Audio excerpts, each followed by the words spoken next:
لوگ ہمارے بارے میں کہتے ہیں میاں یہ رفع الیدین کرتے ہیں. اس زمانے میں لوگ بغل میں بت چھپا کے آتے تھے، بت چھپا کے آتے تھے، اس لیے اللہ کے رسول نے رفع الیدین شروع کی، اور انہوں نے ہمیشہ کے لیے رٹی لگا دی اس کی. ہم کہتے ہیں کوئی بات نہیں، چلو اس بات کی دلیل لاؤ کہ رفع الیدین کی لاجک یہ ہے، اس لیے کی گئی کہ منافقین بغلوں میں بت چھپاتے تھے. چلو حدیث نہ لاؤ، قرآن نہ لاؤ، اپنے فقہ کی کوئی ایک جملہ، ایک عبارت لے آؤ، اپنے امام کا قول لے آؤ کہ تمہارے امام نے کہا کہ رفع الیدین اس لیے کی جاتی تھی.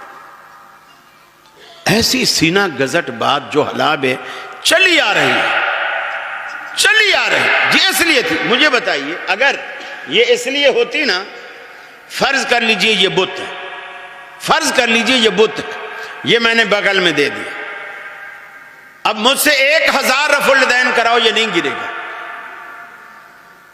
اگر بت گرانے کے لیے ہوتا نا، رفع الابطین ہوتا، رفع الیدین نہیں ہوتا. ہاتھ اٹھانے سے بت نہیں گرتا بغل کا، بغلیں، ہاں پھر اللہ کے رسول کہتے ہیں بغلیں اٹھاؤ یوں، پھر رفع الیدین یوں ہوتی، یوں، پھر بت گرتا. یوں تو 1000 رفع الیدین بھی کراؤ تو بت نہیں گرے گا، کبھی بھی نہیں گرے گا. یہ لاجک ہی غلط، عقل کے بھی خلاف، فقہ میں بھی نہیں ہے. کتنا بڑا ظلم ہے نبی کی سنت کا مذاق اڑانا ایسی بات پر جس کا وجود ہی نہیں ہے. اور پھر فرض کر لمحے بھر کے لیے میں اگر اس جھوٹ کو تسلیم کر بھی لوں کہ جی نہیں رفع الیدین سے بت گرتے ہیں، تو پہلی رفع الیدین پر گرتے ہیں یا دوسری اور تیسری پہ جا کے گرتے ہیں؟ پہلی پہ گرنے چاہیے نا. تو پہلی تو وہ بھی کرتے ہیں، جو بت گرانے والی تھی وہ تو پہلی تھی، رکوع پہ جانے والی، رکوع سے اٹھنے والی، تیسری رکعت پہ کھڑے ہونے والی، وہ تو بت گرنے کے بعد ہے. بت گرنے والی رفع الیدین تو تم کر رہے ہو.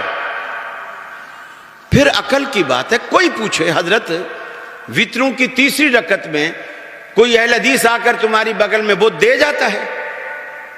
تیسری رکعت میں رفع الیدین کرتے ہیں نا، ہم نہیں کرتے، وہ کرتے ہیں. اس وقت کوئی بت دے جاتا ہے. پھر عیدین میں، عیدوں کے اندر 6 دفعہ، 3 پہلی رکعت میں، 3 دوسری رکعت میں، کیا اس وقت بت ایلفی سے چپکے ہوتے ہیں جو ایک دفعہ میں نہیں گرتے، 6 دفعہ تمہیں کرنی پڑتی ہے؟ خدا کے لیے اگر یہ رفع الیدین منسوخ ہے تو کیا وہ رفع